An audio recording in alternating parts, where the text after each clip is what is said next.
Hello friends, power plant with Rahul में आपका स्वागत है। टरबाइन लूब ऑयल सिस्टम के अंतर्गत एक और इंपॉर्टेंट टॉपिक के साथ मैं उपस्थित हुआ हूं।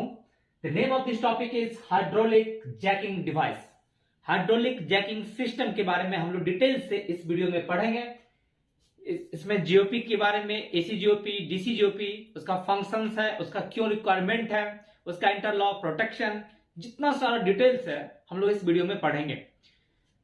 तो वीडियो शुरू होने से पहले जो भी friends, turbine lube oil system के अंतर्गत मैंने बहुत सारा टॉपिक बनाया है।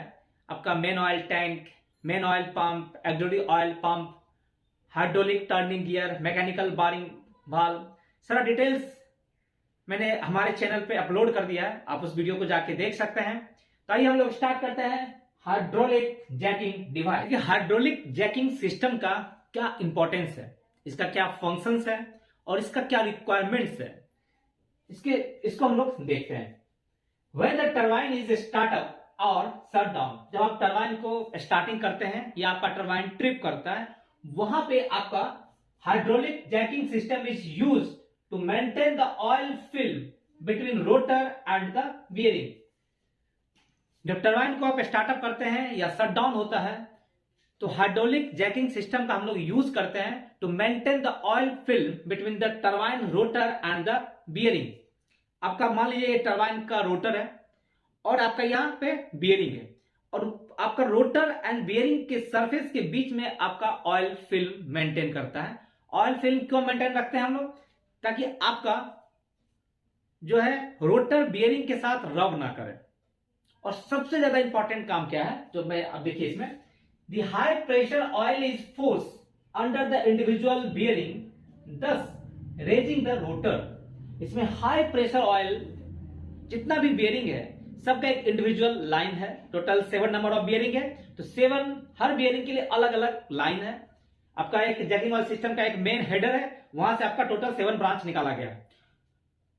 तो वहां पे आपको high pressure oil is forced किया जाता है ताकि आपका रेजिंग द रोटर, रोटर आपका बियरिंग सरफेस से थोड़ा सा लिफ्ट करके रखता है। लिफ्ट क्यों रखना पड़ता है? ताकि आपका जो the necessary torque from the hydraulic turning device और from the manual turning device is reduce in this way. Hydraulic turning gear and the mechanical barring gear का यूज क्या है? To rotate the turbine when the turbine is startup और the trip condition.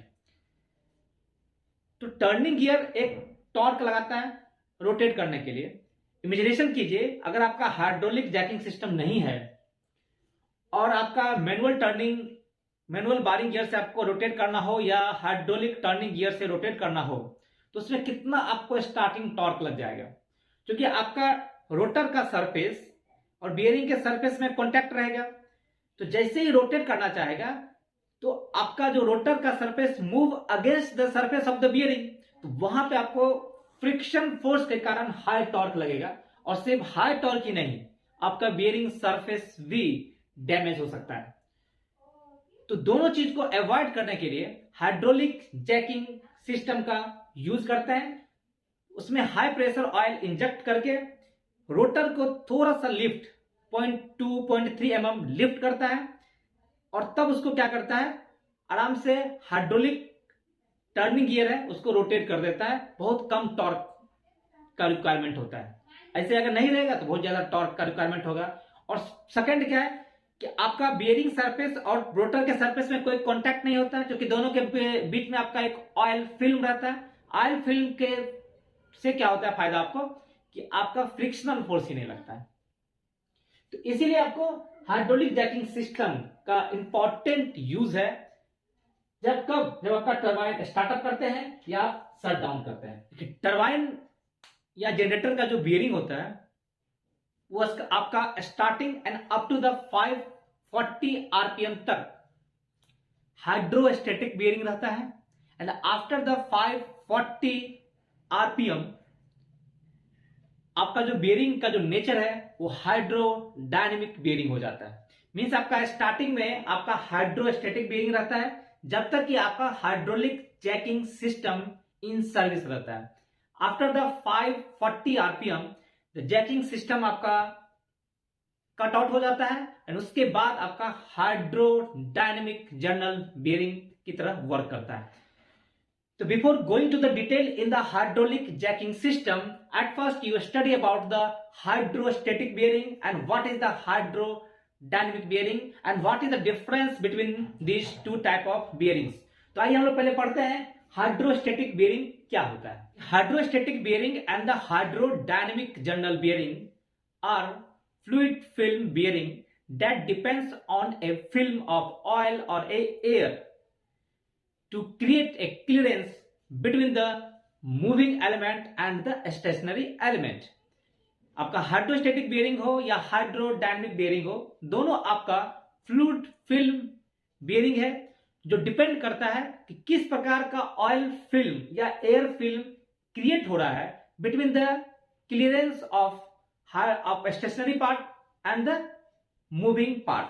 आपका turbine rotor है या आपका bearing surface के बीच में ऑयल फिल्म बन रहा है। ऑयल फिल्म किस प्रकार से बनता है उसके नेचर पे आपका hydrostatic bearing and hydrodynamic bearing आपका वर्क करता है। Although they may be similar in appearance but the hydrodynamic bearing and the hydrostatic bearing are different in operation from the plain bearing. Plain bearing आपका क्या होता है, जैसे आपका ball bearing हो गया, रोलर बेयरिंग हो गया, ये सारा बेयरिंग क्या होता है, एक सिंपल होता है, इनएक्सपेंसिव होता है, बट इसका मेन प्रॉब्लम क्या होता है, इसमें आपका metal to metal surface contact होता है। आप बॉल बेयरिंग देखिए या रोलर बेयरिंग देखिए, सिलिंड्रिकल रोलर बेयरिंग है या स्फेरिकल रोलर बेयरिंग है, सब में आपका मेटल टू मेटल कांटेक्ट होता है। But in case of hydrostatic bearing and the hydrodynamic bearing आपका मेटल टू मेटल कॉन्टैक्ट नहीं होता है। प्लेन बेयरिंग क्या होता है? Plain bearing are very simple, inexpensive, in which the shaft surface comes in contact with the bearing surface during operation and a lubricant is used to reduce the friction between the moving surfaces. But in contrast to the plain bearing, the hydrodynamic bearing and the hydrogeneral bearing are most expensive bearing and complex in designs, as there is no metal to metal contact in the case of both bearing. So इसमें आपका heat generation होता ही नहीं है, थोड़ा बहुत आपका oil का sharing force के कारण थोड़ा बहुत हीट जनरेट होता है। देखिए, in a hydrostatic bearing an external source of pressurized fluid forces lubricant between the two metal surface, thus enabling the non-contact operation and ability to support a load. देखिए, hydrostatic bearing में क्या होता है कि इसमें एक्सटर्नल एक pump लगा के फ्लूइड को फोर्स किया जाता है between the two metal surface. Suppose कीजिए कि आपका बेयरिंग है और ये जो आपका रोटेट कर रहा है, ये मान लीजिए आपका जनरल है। जनरल मतलब क्या होता है, the portion of the shaft which comes in contact with the bearing. Bearing के अंदर जो शाफ्ट का पोर्शन रहता है उसको हम लोग जनरल कहते हैं। तो journal and the bearing surface के बीच में एक एक्सटर्नल पंप लगा के हाई प्रेशर फ्लूइड को इंजेक्ट किया जाता है in order to separate the two metal surface. ठीक है, सपोज कीजिए, देखिए इस डायग्राम में आप देखिए क्या होता है कि आपका एक एक्सटर्नल पंप है और यहां पे आपका बियरिंग है, बियरिंग और आपका जर्नल है। जर्नल एट रेस्ट, जब रेस्ट कर रहा है तो अंडर द ऑन वेट आपका बियरिंग सरफेस पे ये माउंट है, बियरिंग सरफेस पे अपना रेस्ट कर रहा है। हम लोग एक पंप चला के हाई प्रेशर ऑयल को इंजेक्ट कर रहे हैं ताकि आपका जो जर्नल हो वो बियरिंग से लिफ्ट करे, और ये आपका जर्नल एट फुल स्पीड में आता है तो चारों तरफ यूनिफॉर्म फिल्म थिकनेस क्रिएट हो जाता है। हाइड्रोस्टेटिक बेयरिंग में आपका क्या होता है कि मेटल सरफेस के बीच में जो क्लियरेंस है उसके बीच में uniform oil film thickness create हो जाता है। ठीक है, इसका क्या होता है, लोड कैरिंग कैपेसिटी ज्यादा होता है, और ये क्या होता है, इसके लिए कोई रोटेशन का जरूरत नहीं पड़ता।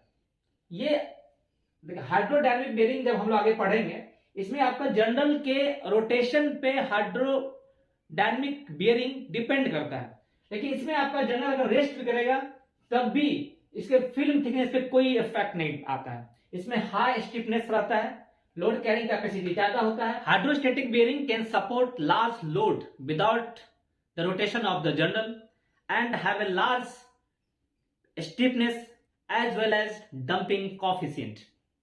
मीन्स जर्नल के रोटेशन का कोई जरूरत नहीं पड़ता इसमें। In a hydrodynamic bearing the gap is generated dynamically by the bearing motion. Hydrodynamic bearing is typically a low clearance space fluid film bearing which depends on the film of oil that is created by the rotation of the journal. मेरी सब समझिए कि देखिए इस तीनों diagram से आप समझ सकते हैं कि ये आपका बियरिंग है, ये आपका जर्नल है, ठीक है, और आपका ये जो एक्सिस है बियरिंग का एक्सिस है, ये आपका जर्नल का एक्सिस है। इस दोनों के बीच में जो गैप को हम लोग कहते हैं इसेंट्रिसिटी। इसेंट्रिसिटी समझे कि आपका इसका जो सेंटर ऑफ मास है और जर्नल का जो सेंटर ऑफ मास है, इसके बीच के गैप को हम लोग कहते हैं इसेंट्रिसिटी। इसमें जो फिल्म क्रिएटेड होता है, मींस जर्नल और बियरिंग के बीच में जो ऑयल फिल्म बनता है due to the rotation of the journal. इसमें आपका जब तक जर्नल का रोटेशन नहीं होगा तब तक आपका फिल्म क्रिएट नहीं होता है। इन केस ऑफ हाइड्रोस्टेटिक बेयरिंग आपने देखा कि इसमें जर्नल के रोटेशन का कोई काम नहीं। Without the rotation of the journal oil film is created by the external force, but इसमें आपका एक्सटर्नल फोर्स का जरूरत नहीं पड़ता। इसमें क्या होता है, जो ऑयल फिल्म क्रिएट होता है due to the rotation of the journal. जैसे अभी देखिए जर्नल एट रेस्ट है, तो अपने वेट के कारण क्या है, आपके बियरिंग के सरफेस पे ये रेस्ट कर रहा है। जैसे ही जर्नल स्टार्ट होता है, ऑयल फिल्म, ऑयल का सप्लाई तो हो ही रहा है यहाँ पे। जैसे ही ऑयल का सप्लाई हुआ और जर्नल जैसे ही रोटेट करना शुरू करता है, तो शुरू में क्या होता है कि आपका ये टुवर्ड्स राइट आपका मूव करता है, ये मूव करता है। फिर जैसे जैसे आरपीएम बढ़ता है आपका ये लेफ्ट साइड मूव करता है, और यहां पे देखें आपका धीरे धीरे क्या होता है कि आपका ऑयल फिल्म बनना शुरू हो जाता है। और इसमें क्या होता है, ऑयल फिल्म क्या होता है, यूनिफॉर्म नहीं बनता है। जैसे आप हाइड्रोस्टेटिक बेयरिंग में देखे थे कि चारों तरफ आपका ऑयल फिल्म यूनिफॉर्म था, इसमें ऑयल फिल्म चारों तरफ नहीं यूनिफॉर्म होता है। यहां पे देखिए ऑयल फिल्म कम है, यहां आपका ऑयल फिल्म ज्यादा है। तो जहां पे ज्यादा लोड रहेगा वहां पे आपका ऑयल फिल्म का थिकनेस कम रहता है। जितना ज्यादा लोड पड़ेगा उतना आपका ऑयल फिल्म का थिकनेस कम बनता है। तो ये जो ऑयल फिल्म का थिकनेस जो बन रहा है, इट टोटली डिपेंड्स कर रहा है जर्नल के आरपीएम पे। Hydrodynamic bearing requires the three element to generate the hydraulic film. The first is viscous fluid. जितना ज्यादा विस्कस होगा उतना ज्यादा आपका ऑयल फिल्म का थिकनेस इंक्रीज होता है। लो विस्कोसिटी होगा ऑयल फिल्म का, ऑयल का, तो आपका क्या होता है, उसका load carrying capacity of the oil उतना कम होगा और आपका फिल्म का थिकनेस बहुत कम बनता है। तो पहला जो फैक्टर है जो आपका डिपेंड करता है ऑयल फिल्म थिकनेस, वो आपका viscosity of the fluid. Second जो फैक्टर है वो आपका relative motion between the journal and the bearing. आपका जितना ज्यादा मोशन होगा, जितना ज्यादा आरपीएम होगा जर्नल का, उतना ज्यादा आपका ऑयल फिल्म थिकनेस बनेगा। जितना स्लो जर्नल मूव करेगा ऑयल फिल्म थिकनेस उतना कम बनेगा, ठीक है। एंड द थर्ड डिपेंड करता है आपका कन्वर्जिंग ज्योमेट्री पे। कन्वर्जिंग ज्योमेट्री क्या होता है, this is the difference in diameter of the journal and the bearing. मतलब बियरिंग का डायमीटर और जर्नल के डायमीटर का जो डिफरेंस होता है उस पर भी आपका डिपेंड करता है बियरिंग, आपका ऑयल फिल्म थिकनेस पे। आपका क्या होता है कि ये देखिए बियरिंग का डायमीटर इतना बड़ा है, जर्नल का डायमीटर उससे आपका छोटा है, तो ऑयल फिल्म थिकनेस आपका उतना अच्छा बनेगा।